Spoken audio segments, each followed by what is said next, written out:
Hi, everybody, and welcome along to Trader Talk Radio, the original show, the Sunday market analysis show for today, 21st of March 2021. We've got a great show for you today and a new format. We'll be doing the 5-minute sessions with the guys today, or the team today, and each one of those sessions will be cut up and posted separately later on, so you can come back and watch them live on social media in the different time steps if you want to watch individual slots. So thanks, Mike. We'll be underway reasonably soon. My name is Paul Botch. It's my great pleasure to be with you guys. I'm going to cover for Ainslie later on and do some gold and some oil.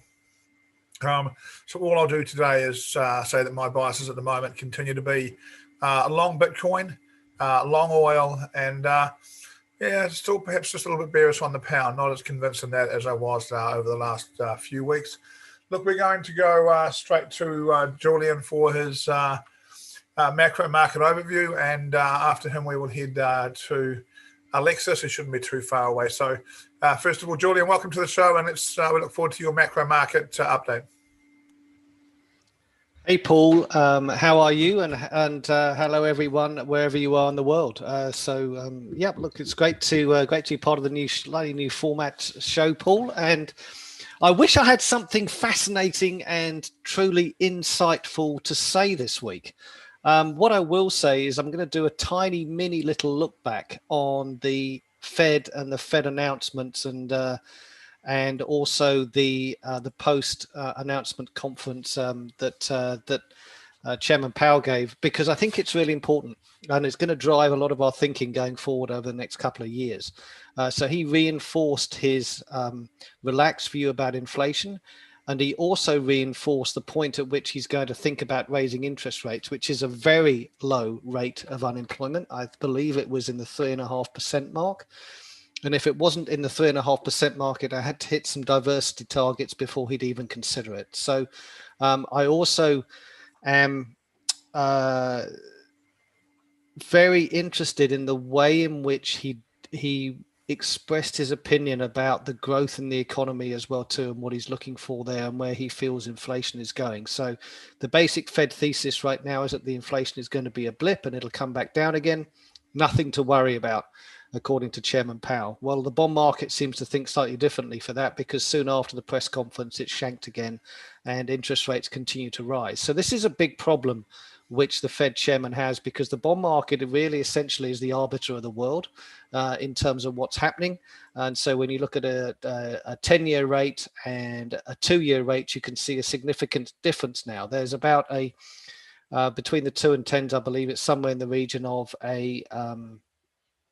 something like 150, 160 basis points worth of spread between the two of those. Banks will certainly be happy with that because they can make money, but it's also having that really positive yield curve is a sign that the market is. So I always get my hands the wrong way around. So a positive yield curve is a sign that the market is reasonably well positioned right now, and there's not anybody needs to worry about. Now, that's all very well and good, but a rising interest rate environment, if you like that, we call it a bear steepener in bond land.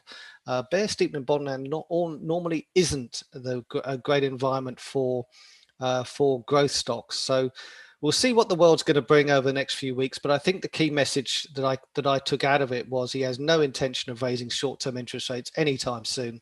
As a result of that, it wouldn't be a surprise to me if the dollar resumes its decline at some point over the course of the next few weeks. I think as a basic thesis, with a load of caveats as well too. You know, essentially the currencies have done tremendously well over the course of the last 4 or 5 months. They're due a correction, and they're all amazingly overbought. The Aussie's overbought, the Cad's overbought. The euro maybe not so, because it's been correcting sort of for a little while now. But you only have to go and look around the markets and see some of the moves that have been taking place to say that they've actually got quite aggressive. And the same is true of the yen as well too. So the yen in some respects has been wildly has been working the opposite direction by falling quite considerably against the dollar. And so these are some of the core trends that we've got out there. So think sort of like CAD yen and sterling yen. They've been amazing trends. I'm not expecting those to continue. I think we're going to see a little bit of a reversal over the next few weeks. But overall, the long-term view is very much the case that the dollar is either going to be lower than where it is now, or certainly at the same rate in about 5 or 6 months' time. So that's how I view that for the time being, on the back of Chairman Powell's comments. By the way, this is actually quite a departure for the Fed, right? He's essentially turned around and said, we're going to be reactive. We have no way that we're ever going to preempt anything, and we're going to wait till we see the data, and then we'll think about Sorry, guys, reacting. is it just me, or have we lost Julian's audio? Oh, I should be here. Can everybody else hear Julian? Is it just my end? Just you, mate. I can hear him. Looks like Mike can hear him. Okay, back to you, mate. It was just That's me. all right. So yeah, look, in terms of short-term trends, like I said, I'm looking at some of those interesting cross rates. So sterling yen, CAD yen for short-term corrections. I know they've been trending incredibly well upwards. So bear in mind, you're trying to pick tops. So obviously always use tight stops, but I feel we've gone quite a long way in some of those who might come down. And I'll leave gold and oil to Ainslie and to the other folks who are going to look at those. But one thing I would do is just comment on this. There's a very good reason why you need to run stops in this market, stop losses on your positions, and you only need to look at the oil market last week to prove that that's absolutely the case. I believe it went down something like $4 or $5 in one day, which blew out days and days and days of trading. So this is going to be the way that the world is going to be working, I think, for the next few weeks, possibly even few months. So we have to be careful out there and obviously make sure we got our stops in place. Paul, that's it from. Cheers, Julian. Thank you very much. Always nice to get a macro view from you. Thank you very much for joining us today. Have a pleasant evening back there in New Zealand, mates. Rightio, next up we have got Alexis talking fundamentals. Alexis, are you in? There you go. A big week of fundamentals. Alexis, what do you got for us this week?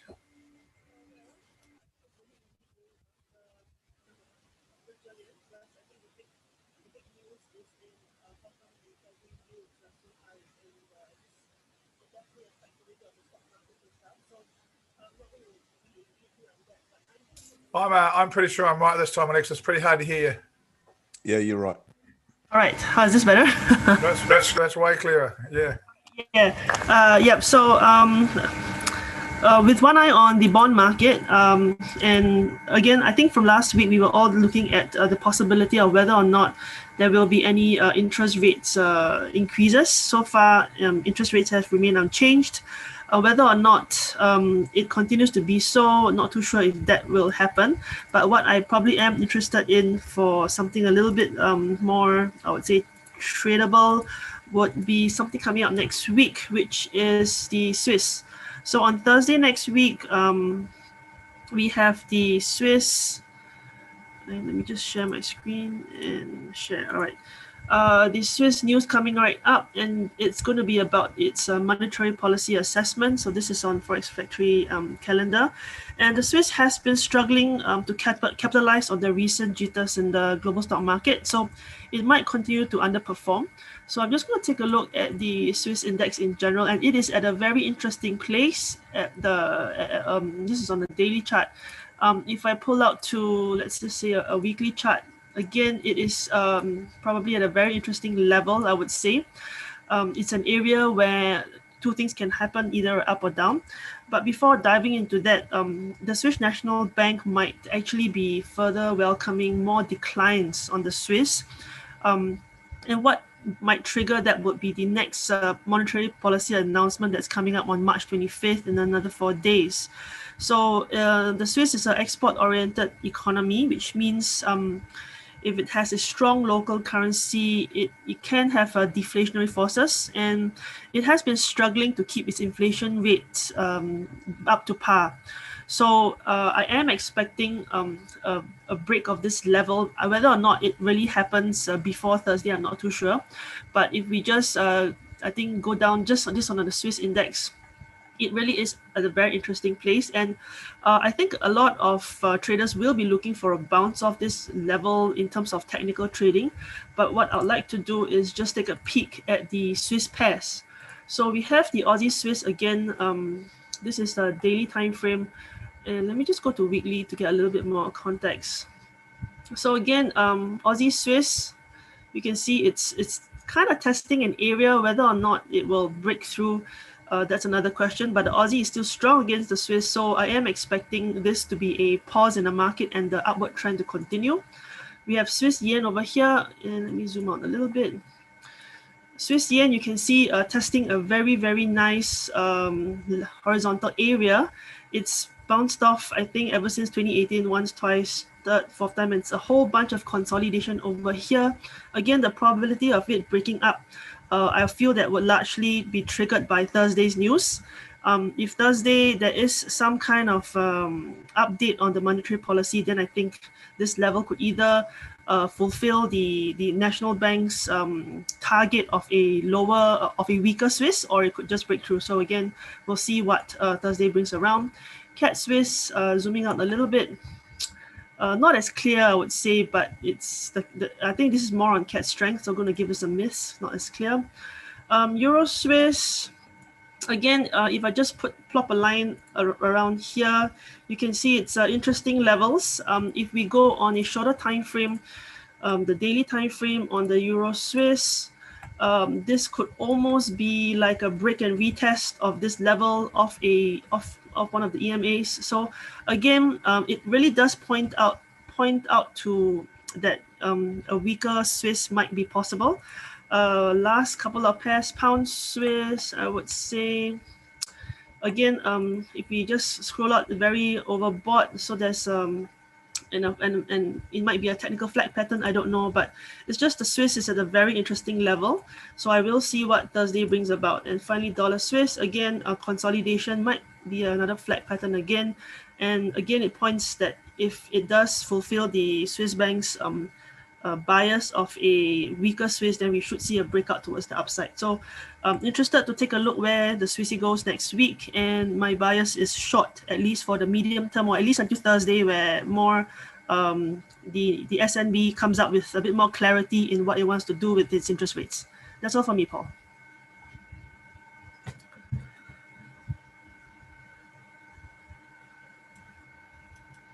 Thank you, Alexis. Wonderful stuff. Thank you very much. I think it's going to be a big few weeks around fundamentals and direction in the market.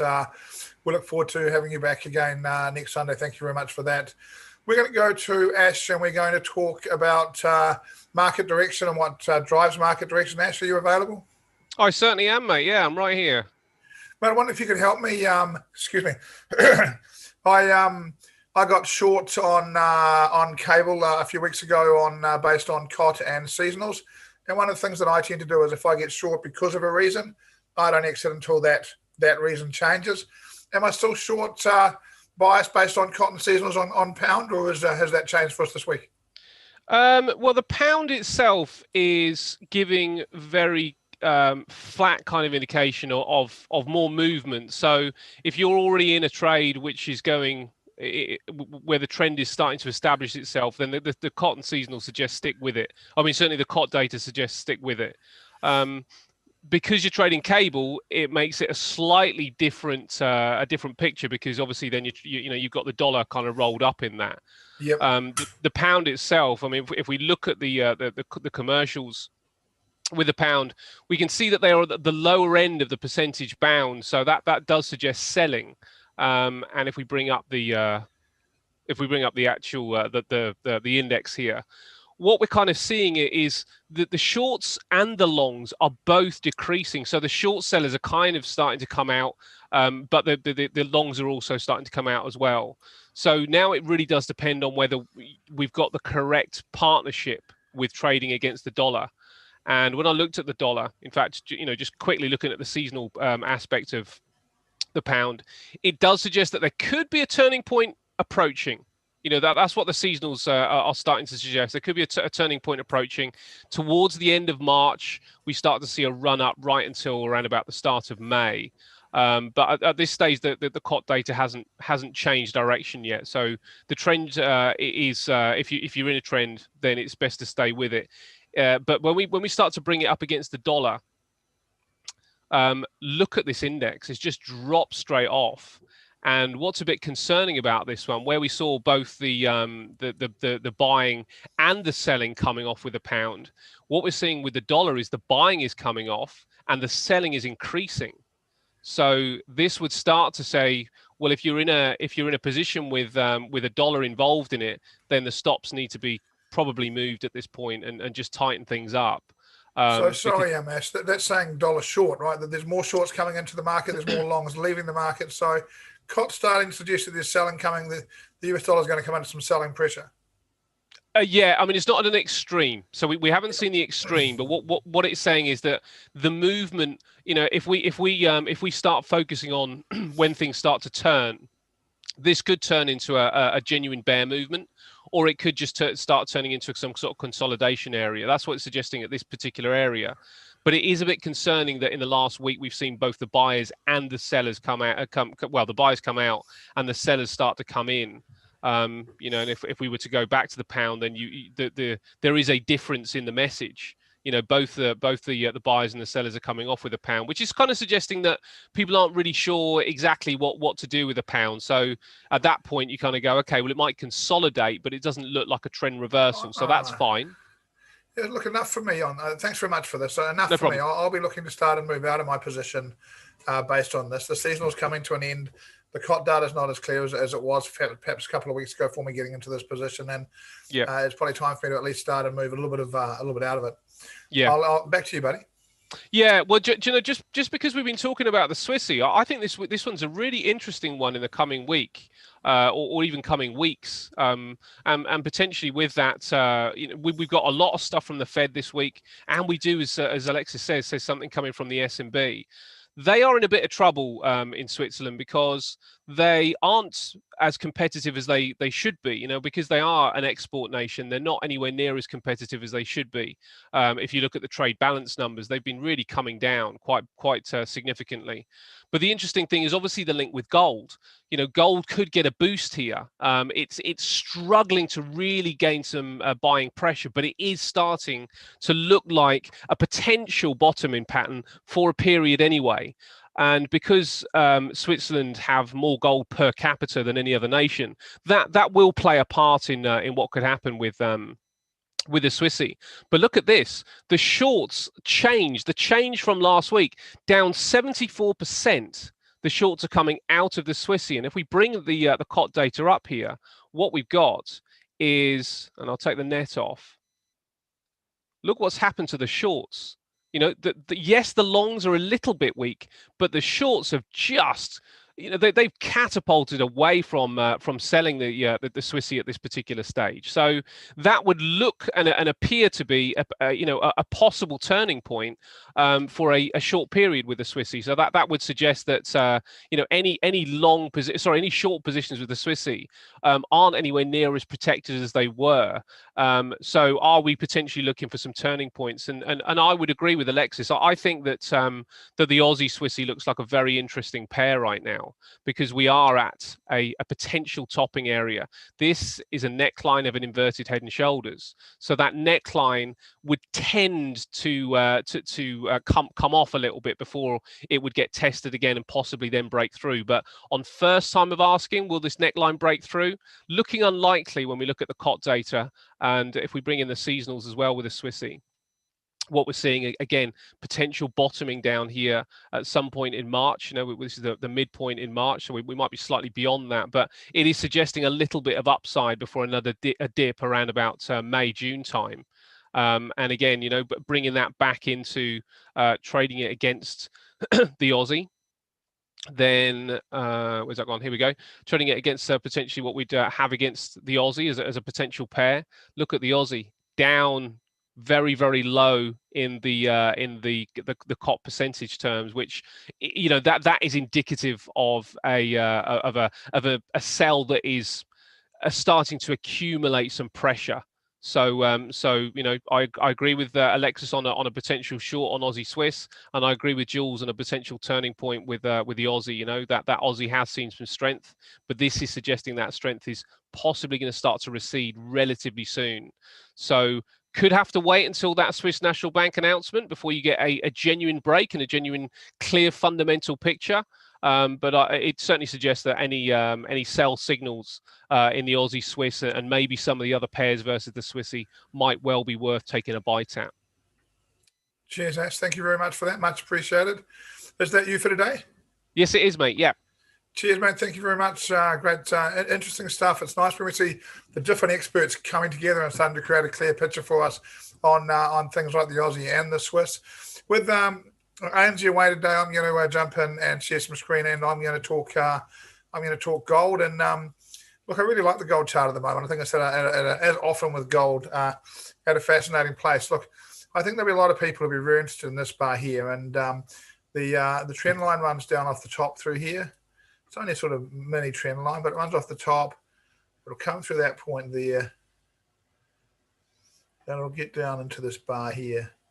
So that trend line runs through around there. And look, the failure to close above it would suggest that right now we're still reasonably bearish. And really, for a lot of people to get long here, they'd want a close above this trend line.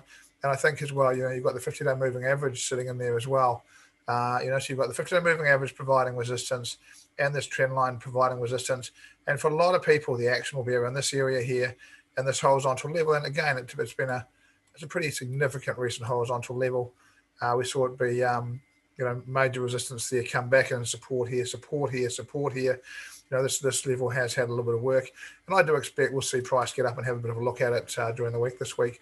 But strangely, I guess for me, these are not the major areas for me. Geoff will be watching this, and he will be going, well, look, as long as price sits between weekly and monthly pivot, it has a tendency to range. And here's our weekly pivot. Here's our monthly pivot. This weekly pivot will adjust a little bit. It'll come up around this level here, I would have thought, and tighten this range up. And I'll just take the rest of this stuff off, actually.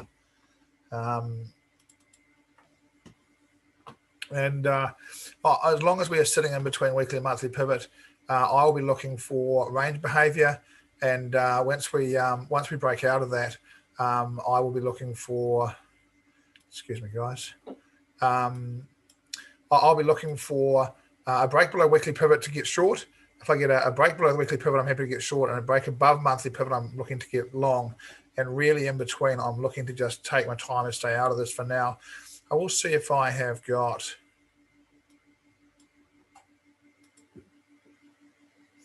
I'm sorry, I've changed accounts. I can't do the reset of the weekly pivot here on this chart, but I'd expect it to come up around this area here. And as I say, as long as we're above it and below the monthly pivot, I am biased sideways. A close below the new weekly pivot, and I'll be looking to get short, and a close above the monthly pivot, and I'll be a little bit interested in getting long. Rightio, that is gold for me. Solely a technical picture for me this time, and look, that has been a good sell-off. Actually, it would be really interesting to go back through and have a look at the some of the past recordings of the show.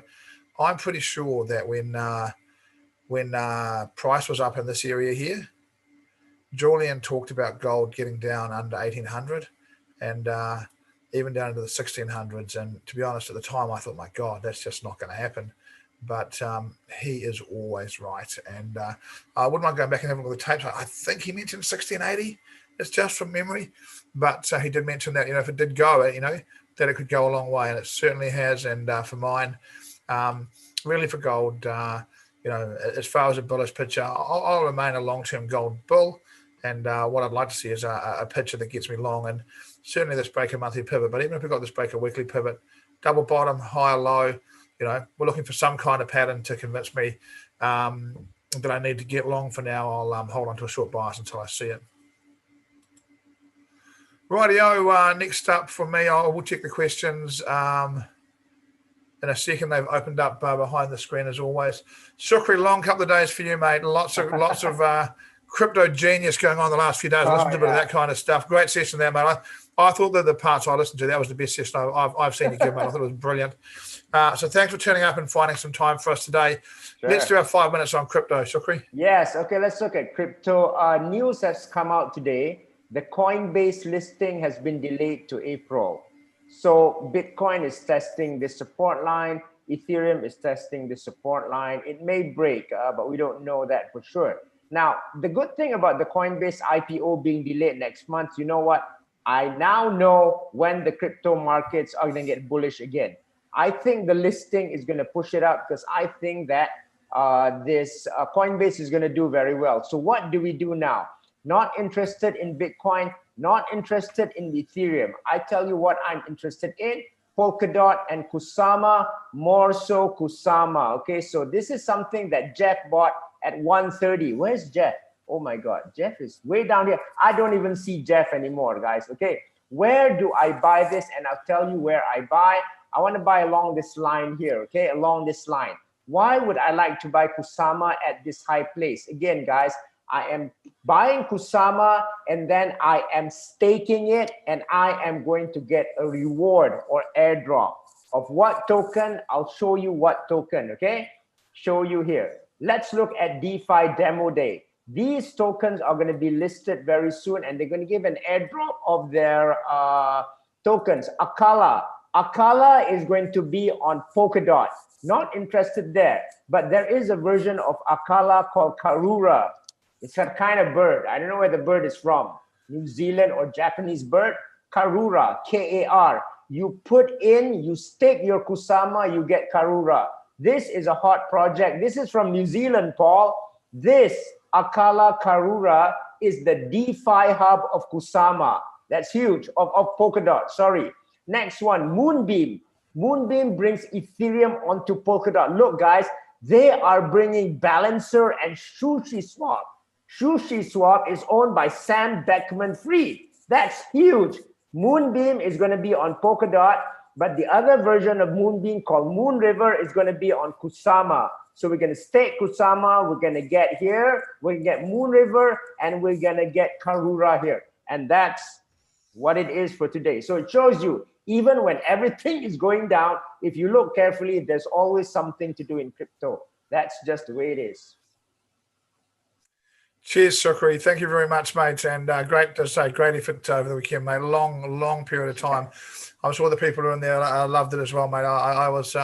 I was driving back and had it on the on my phone, on the headset while I was coming back, and I thought it was absolutely brilliant. So thank you for that. Thanks. We will see you back next week as well. And Yep. I am now going to share screen again, and I am going to talk a little bit of oil before we go to Lloyd and Geoff today.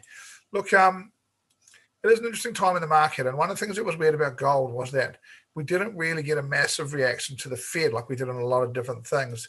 Oil, on the other hand, well, we did.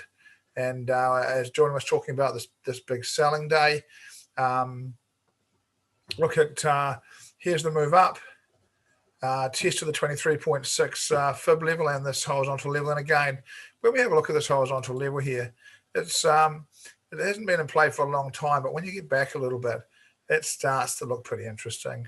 You know, that's a pretty solid level. Got a fair chunk of work in here. Got a fair chunk of work in here. I love levels like this, you know, clear support, clear resistance, you know, no question about its impact on price over a period of time. So, you know, oil came back and tested the level, had a look at this 23.6 fib retracement. I'm not a big user of fib retracements, but, you know, for now, my outlook on oil remains long. And it's a similar type of thing for me. It's always, for me, really about levels. And I'll be bullish. I'm looking for, and you guys will know that I talk a lot about this chart pattern. You know, a reasonably large decisive bar down, and then a decisive inside bar towards the halfway point of that bar. That's a pattern that, and a lot of charts for me will very quickly head back to the other end of this bar, and I'm expecting to see that Monday, Tuesday. It's not a pattern. It's not like all patterns. It's not 100% pattern.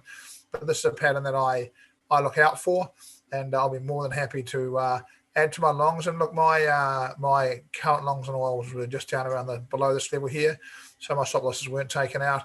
I took a little bit of money off around here, but you know, again, we'll be staying long. If I'd been around on Friday, I think I would have bought. I was driving on Friday, couldn't do it, but I thought this was a pretty good chance to have a look long. For mine, we get below 61.24 with a close on a 4-hourly chart, and my opinion on this changes, and I'm starting to look for a leg down, perhaps a breakdown, a retest, and another little step down here. But that would take a 4-hour close below 61.24, maybe even 61.20 to really convince me that I needed to get short. I'll stay long biased until then. Again, I'll be very aware that we do have a little bit of resistance at the level we bounce from. and obviously there's another level down around here, which has also got a little bit of resistance there. And I'll be looking for some decisions around there for me, possibly taking a little bit more position size off if we get up there. And again, if we got down below this level, that's the point where I would say that I'm wrong. Now, again, on this trade, I got in based on a chart pattern, and a change in chart pattern would get me out. The thing that gets me in is the thing that gets me out. I'm not too concerned about cotton seasonals on this because they didn't get me in. Although, again, I do know that I'm on a very bullish seasonal run on oil, but that's not what got me in. So what got me in was this move up here, the breakout.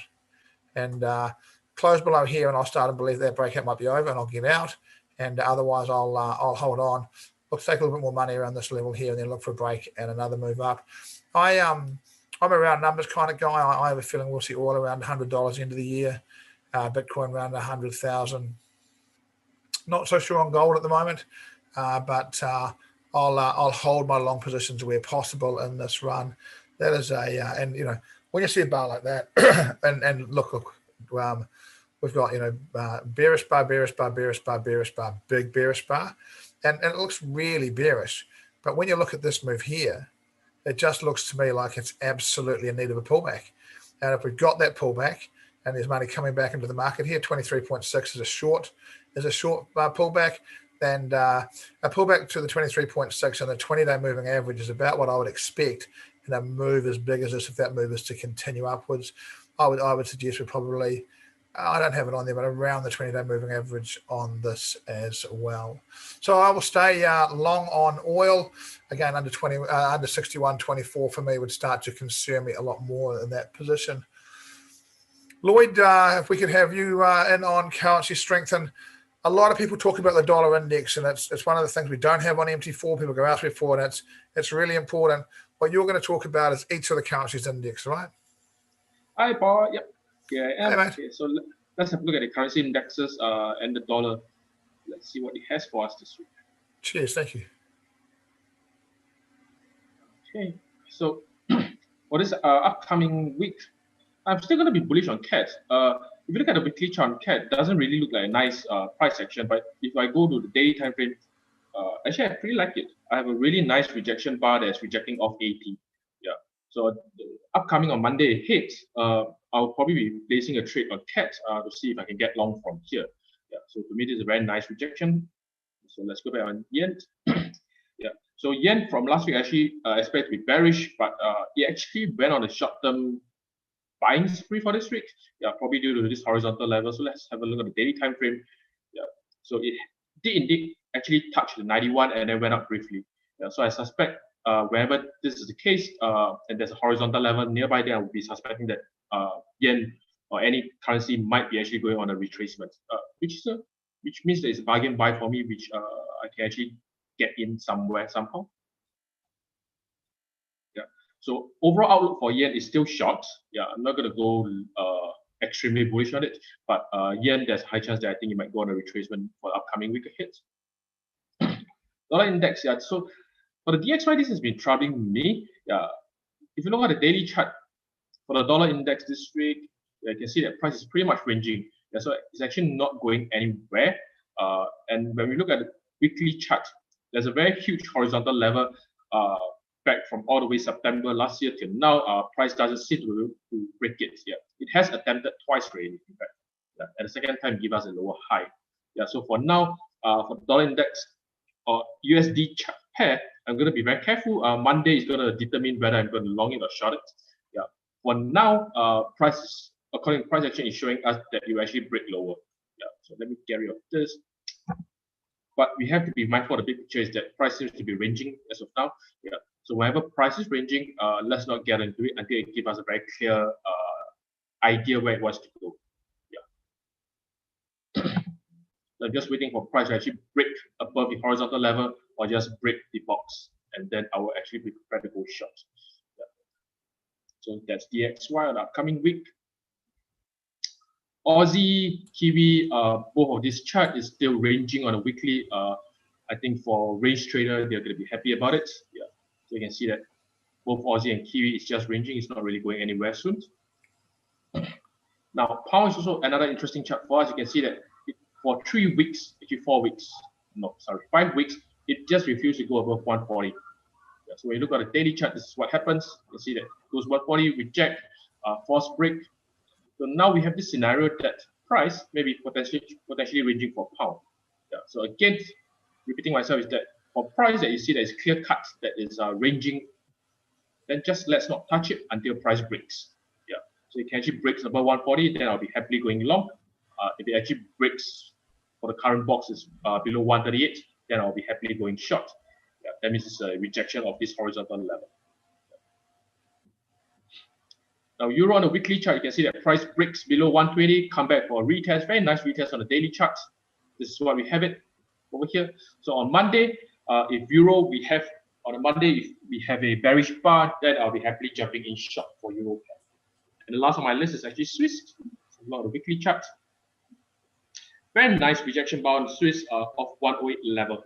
Yeah, so on the daily chart, you can see that price is dancing about this level. So again, back on Monday, if I have a bearish bar, I'll still be happily jumping in short. Yeah. But if I have a bullish bar, then I might be holding back my trades and see where does it really give me a higher low, then I will reconsider it. So now, according to last week, I actually wanted to go CAD yen long. I didn't have a trading opportunity for CAD yen long. This is what price does on the forward chart. So you can see that just ranges, breaks up, come back down again. Yeah. So I didn't really have an entry opportunity. Now, Euro USD for last week is actually interesting for me. I actually get in twice, short twice. Yeah. Let me get rid of these lines. Actually, very nice rejection bar. I got in, had a TP1 price come back again, and that I actually have a divergence here. Yeah, you can see this is bearish divergence. I actually got in short again, yet to TP1, so I'm still hanging on to this trade. Doesn't seem to be going anywhere, so we'll see how it goes in the upcoming week. Now, for the coming week ahead, there are two pairs which I'll be keeping a lookout for. One is CAD Swiss. So I'm waiting for price to actually just come back and retest this horizontal level before it shoots up. Yeah. So for this case, my TP1 will actually be at the top of the range, and the second pair will actually be Euro Yen. Yeah. So what I'm waiting for is either for price to retrace back to this level, which is the significant high, or for price to actually break the horizontal level, retest, and then I'll go short. Yeah. So these are the two pairs that I'll be keeping a lookout for: CAD Swiss long and Euro Yen short. So that's all. Cheers, Lloyd. Thanks for the currency index update. So it was CAD yen short? CAD and yen short? CAD Swiss long. CAD Swiss long. Cheers, mate. Thank you very much. Euro yen short. We'll keep an eye for that Euro yen short. We'll keep an eye for that during the week. Thank you very much, Lloyd. We'll see you back next week. So next up for us today on the 21st of March is our master technician, Geoff. Geoff coming in to do the technician's 2 cents for the week of the 21st of March. Geoff, what are you looking at this week? G'day, PB. G'day, everyone. Got a couple of things that are interesting and probably counterintuitive to a lot of stuff that we've spoken about already today. I have a strong opinion that we've got an Aussie dollar that's underrated, frankly. Yeah, I agree. It's overbought in a technical sense, but I also think that we've got a little bit more to go with the Aussie, and I'll probably get to that when I talk Aussie dollar. But the one I see at the moment is Aussie Kiwi. And the news on the Aussie, and I didn't hear any analysis from a fundamental point of view on what the unemployment rate meant on the Aussie, but it was a bit of a shock, to be honest, to economists who were expecting, I think, 1% or 0.1 of a percentage point improvement in the unemployment rate, and they got something like 0.5. Interesting that the Aussie hasn't really performed on the back of that, but from a technical perspective, what I see is a bit of a, I guess, turning point. Let's put it that way. Inflection point, I think, is the best known term in the trading world. Aussie Kiwi is the first that I'm looking at, And Aussie Kiwi to me looks like it did form a base. It did put in higher high, higher low. Then it went into a range. This is a classic ranging pair, of course. And what I see right now is the most current range that we're in on a daily basis is the one that we've just poked our head above and come back and retested with a rejection bar. So we didn't really like it below the top of this range. And I'm considering very, very much, if there's no major gap in the morning, putting a long above this bar here. This is the daily chart. I'll have to see where the weekly pivot goes. And I know I could have done that, but it's probably going to go to here somewhere. So the stop loss can go underneath that bar, I believe, if the weekly pivot is above there. And I think that would be reasonable. Risky, high risk, because you're trading straight into resistance. But that's my attitude on Aussie Kiwi going into the new week. We'll see how that pounds out. Of course, if we get back underneath this range, then I'll be looking for a lower high to go range bound. Aussie dollar is the one that I'm pretty keen on, to be frank. And the reason for that is I'm following this quite clearly. Big double bottom sitting there on the monthly chart. And we've got phase one, we've got phase two, we've gone into consolidation there. I'm looking for a third phase up here. And I really think that we can challenge the 81 mark or 81 cent mark.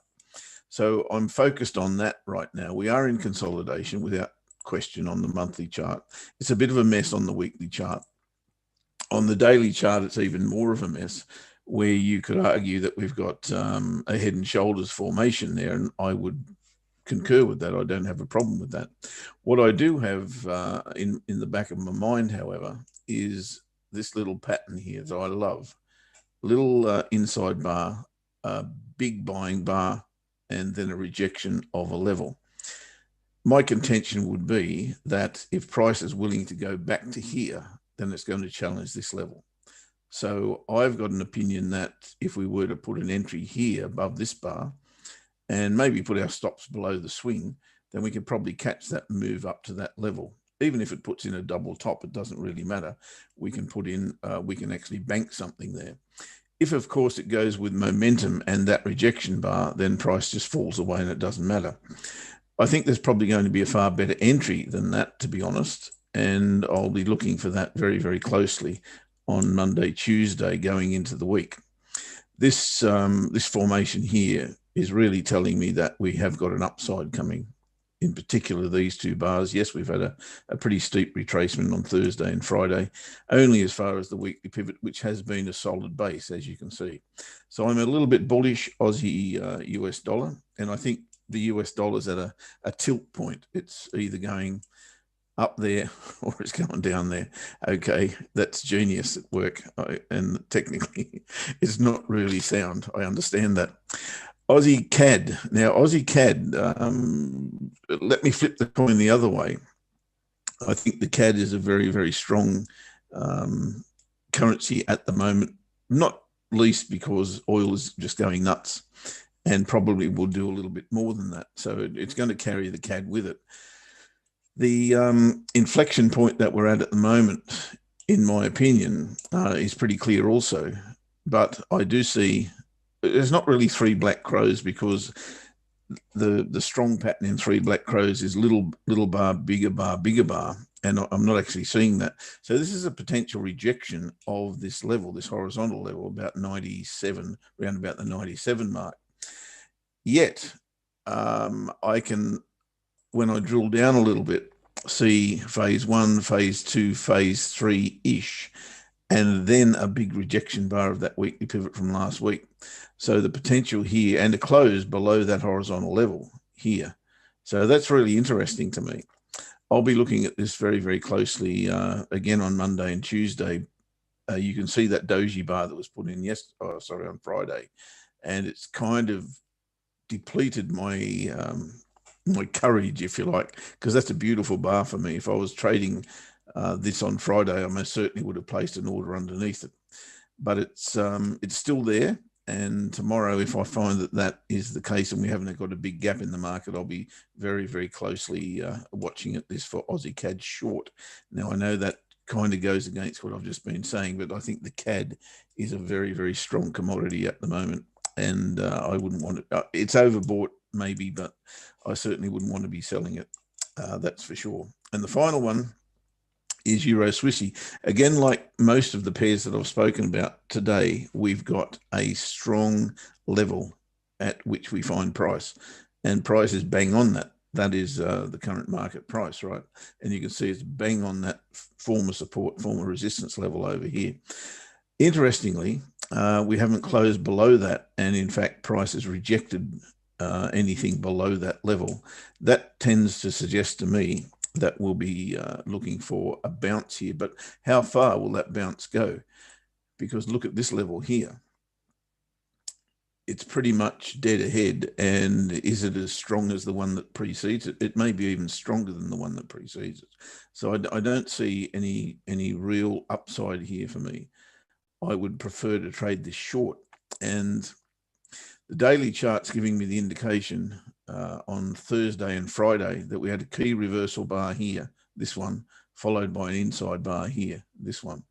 So I'd be really interested, if there's no gap in the market in the morning, placing a short underneath that bar, stop loss above that bar there. So to me, this is a short down to the monthly pivot. May not go any further than that, but if we can take advantage of that, I think we've got a reasonable trade to take. So basically trading that bar there, but I would put my entry underneath this one and my stop loss above that one. So there you go. It's a little bit topsy-turvy, I've got to say, but I feel that those currency pairs that I've looked at are definitely at what we call inflection points, and definitely worth watching for the next day or so. Cheers, Geoff. Thank you very much for that. That wraps up the technical part of the show for today.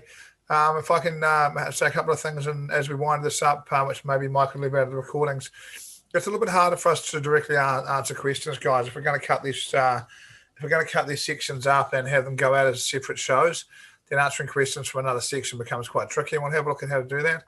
Geoff, direct flights Auckland Hobart coming in a month, mate. Yes, mate. I'm off to the mainland probably before I can go to the Kiwi land, but certainly thereafter I'll be in. Prepare yourself. Gird your loins. Mate, I'm going to leave my loins, but mate, I am very much looking forward to seeing you here. Guys, that winds up our show for this week. It's been a hell of a week, and certainly look forward to a better one next week. Everybody, wish you well. Take care. Have a good week. And remember, guys, stay calm and make good decisions, and it all sorts itself out. Have a good week, and we will see you guys for the show next week and during the week, no doubt. And a number of other shows. We've got Geoff and Ash in Trading Buddies Monday to Thursday. We've got Gordon in on Monday night with another guest. There is a lot of content coming up. Keep an eye on the new Telegram channel. Jump in the new Telegram, not the new Telegram channel. Jump in the new Telegram channel to get all the updates on all of the shows. Thank you, team. You've been amazing as always. Take care, and we'll see you guys all next week.